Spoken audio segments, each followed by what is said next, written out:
منتخب آخر يمر بفترة زاهية هو المنتخب المغربي الذي فاز بثلاثية كاملة نظيفة على ضيفه المنتخب الغابوني. عصر اوباميونغ صعبة صعبة صعبة صعبة، خرج بالعطية، خرج بالعطية، كونتر اتاك مغربي، يلا يا حكيمي، مشى مرابط، امرابط يتوصل، محاولة المرور، روسيا ثلاثية تاريخية، خليل بوطيب. إذن أداء رائع للمنتخب المغربي الذي يتصدر مجموعته حاليا ب9 نقاط وخلفه المنتخب الإيفواري. بن شيخ، الجولة الأخيرة ستجمع كوت ديفوار بالمغرب في أبيجو، مباراة نارية ومباراة حديدية وصدام قوي بين المنتخبين من أجل ضمان تأشيرة التأهل إلى روسيا. Ça va être difficile pour les deux équipes, que ce soit Côte d'Ivoire ou المغرب. المغرب في بلادهم يديروا كل مجهودات باش يربحوا، وسي لو بلون بسيكولوجي كاع تخدم لهم، يخافوا يديروا كاش فو با ولا، ولهذا نشوفوا مقابله تكون قويه. المغرب نتمنى لهم يفوتوا في هذا الماتش هذا. ونقطة قوة المنتخب المغربي في هذه التصفيات هي خط دفاعه. بلال هو أقوى خط دفاع في تصفيات كل العالم بأسره، لم يتلقى دفاعه أي هدف.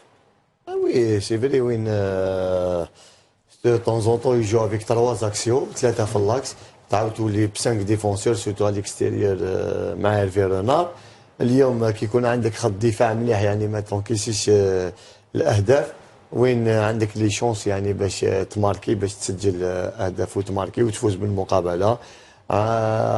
Avec 9 points la Côte d'Ivoire 8 points, ça sera la finale mois de novembre Inch'Allah يعني في Abidjan. Je sais pas où يلعبوا في Abidjan ولا في pour le moment يلعبوا في بواكي يلعبوا في بواكي. وين المروك سي فري ان افونتاج، وين ما كي ما يخسرش كي يتعادل راح هو يتأهل، والكوت ديفوار لازم لهم لي 3 بوان. حنا نتمناو يعني بكل يعني الاخر باش المروك يجوزوا ان شاء الله ان شاء الله. لكن محمد اسمح لي، حتى خط الهجوم تاعو يعني سجل 9 اهداف. نعم صحيح، 9 أهداف مقابل 0 هدف تلقى. حمزة، المغاربة خرجوا إلى الشارع من أجل الاحتفال. رونار تعجب وقال كيف نحتفل ونحن لم نتأهل بعد، يجب أن نحقق إنجازا في كوت ديفوار. هل المغاربة أفرطوا الآن أو تسرعوا في الاحتفال؟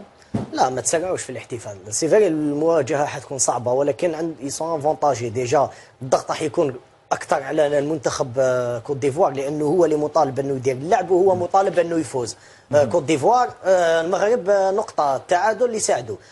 ضف الى ذلك العامل المهم جدا هو معرفه ايرفي رونار لمنتخب كوت ديفوار. منتخب كوت ديفوار يعني اغلبيه هاد اللاعبين ايرفي رونار هو ساهم في المنتخب سنه 2015، وكان هو اللي قصانا في الدور ربع النهائي. اضافه الى ذلك تصريح ايرفي رونار نذكر كان سنه 2015 لما لعب على الجانب النفسي للمنتخب الجزائري. دخلنا احنا فافوري وهما يعني دخلوا انتظرونا، احنا دومينينا الماتش، ولكن هما تاهلوا وفازوا علينا ب3. يعني مدرب اللي يعرف الحرب النفسيه. ممكن تصريحاته داخله في اطار حرب نفسيه مع منتخب كوت ديفوار. والمغاربه سخروا من اوباميونغ ومدربه الاسباني كاماتشو بعدما تحدث أوباميونغ عن عصير ليمون أو عصير برتقال. قال بأنه غريب الطعم، تناولناه في الفندق فدخلنا كلنا نعاني من أوجاع في البطن، ما جعلنا لا نقدم شيئا في هذه المباراة وخسرنا ب3 أهداف مقابل 0. اللاعب الدولي المغربي الذي لعب في البايرن ويلعب في جوفنتوس مهدي بن عطية رد على أوباميونغ. شاهدوا ماذا قال له. Frère, une annonce importante aujourd'hui. Donc voilà, le frère Aubameyang, avec tout le respect que j'ai pour toi, vieux frère, tu te plaignais de notre jus d'orange. Apparemment, le jus d'orange au Maroc, il est pas bon. Tout le monde était malade. Détrompe-toi, mon petit, c'était dans le thé qu'on t'a mis. Frérot, c'est à couper, je te disais, c'est pas le jus d'orange, c'était le thé. Non,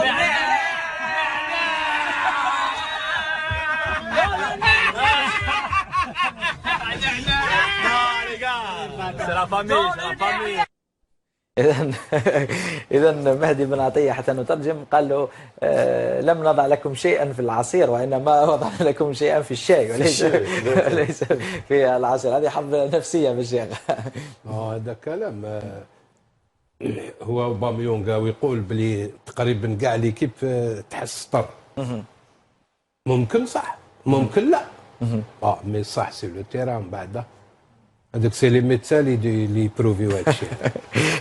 ربما اوباميونغ كان يبحث عن عذر من اجل تفسير تلك الخساره فاختلق موضوع الشاي والعصير. يعني في هذا المستوى لا نظن بالشيخ ان تصل الامور الى ما هي عليه، والا يقتدي بالمنتخب البيروفي الذي تنقل الى الارجنتين محملا حتى بزجاجات المياه، لم يضع ثقه في الارجنتينيين حتى في الماء. في المباراه الاخيره البيرو حمل الماء معه. وانت دركا ما عندكش 10 سكوند قلت في هذا المستوى ما يكونش هذا الشيء، وفي البيرو الارجنتين يكون هذا الشيء. لا حتى لا احنا واخذ احتياطاته. اسمح لي واخذ احتياطاته بن شيخ. اسمح لي. لكن لا نظن انه المنتخب يقوم بتسميم منتخب اخر. محمد او هنا معنا لاعبين دوليين. بلال تسمى يعني الفتره الاخيره بلال بون عليه بالك نقولوا لي زاني 70 80 وبلال لعب حتى ل 2006. كنتوا تروحوا كان يجي معكم كويزيني ليكيب ناسيونال جامي 2006 كانت تمشي مي 93 94 كان نو كان كويزيني بلي سيرفور كلش 2003 بدات هذه 2003 بدات. بلا تقدر تحدث هذه الاشياء تسميم او تسمم في هذا المستوى؟ لا ماجوريتي شوف صارت لك بلال تفلاكا كيبدو معاهم الماكله سي فري. انا مرت 2002 تروازيام ماتش مع المالي لا في وي كنت مريض بون سي با ولا الماكله بون جوستومون الماتش راح نلعبوا غدوه من داك مع المالي. حتى المصريين تحدثوا عن تسميمهم هنا في الجزائر. مي انا وحدي بالك مرت منا مي ما انا ما شكيتش نظنش بلي الاخوان المغاربه اليوم راهي عليه الناس تدي معاهم الماكله يدوا معاهم الماء يدوا معاهم هذه ولات الناس دي بلاصي هكذا كويزين. بلا هذاك الشيء دوك تظن الاخوان المغاربه يديروا هذا الشيء باش يتكاليفيو بدرعهم بقوتهم بقدرهم. ولكن محمد المنتخب المغربي ضيع فرصه كبيره في مالي في المقابله تاعو في باماكو الماضيه، لانه لو كان فاز في مالي كانت راح المهمه تاعو تكون سهله.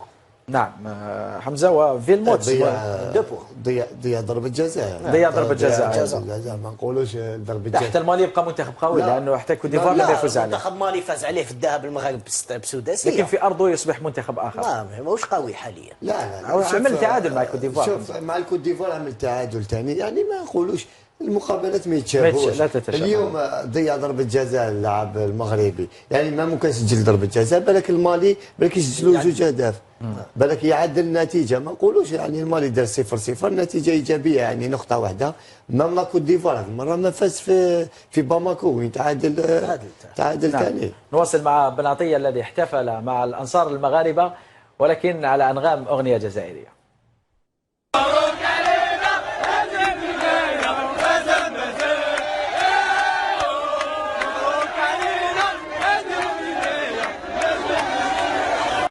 إذا الجماهير الجزائرية بن شيخ حرمت من هذه الأغنية في هذا المونديال.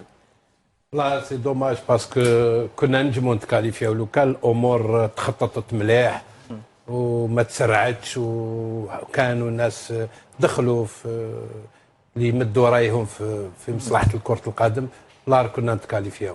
في الموت مدرب كوت ديفوار بلال يعيش أوضاعا صعبة بسبب هجوم الإعلام الإيفواري عليه وعلى المنتخب. الآن صار قاب قوسين أو أدنى من الإقصاء وليس من التأهل، لأنه يجب عليه الفوز مهما كلفه الثمن في آخر اللقاء. لا هو صرح قبل هذه المقابلة، صرح يعني وين قال لك لازم ما تجيبوش اونترينور، لازم تجيبوا سورسي. وين سي فري ليكيب راهي تتعاود، يعني ما بقاتش ليكيب اللي كانت من قبل، وين ليكيب راهي تتعاود. قال لهم بالعقل مي مالوريزمون الكوت ديفوار ما تسناش، يعني ما عندوش الوقت باش تسنى. الكوت ديفوار لازم تمشي لكاس افريقيا وتمشي لكاس يعني العالم. اليوم عنده يعني نتمنى يعني الفرحه هذه تاع بن عطيه واللي كان يفرح معهم ان شاء الله تدوم الفرحه، يعني ان شاء الله يوم 11 نوفمبر يعني ولا لعبوا 11 نوفمبر، يعني ان شاء الله في بواكي يفرحوا بهذه الفرحه اللي راهم نتمنوا لهم يعني كل التوفيق ان شاء الله في لو ديرني ماتش هنايا. مي لا كوت ديفوار لازم عليهم حتمين يفوزوا، والمروك لازم عليهم يعني نقطه، راح تكون مقابله يعني مصيريه. محمد، في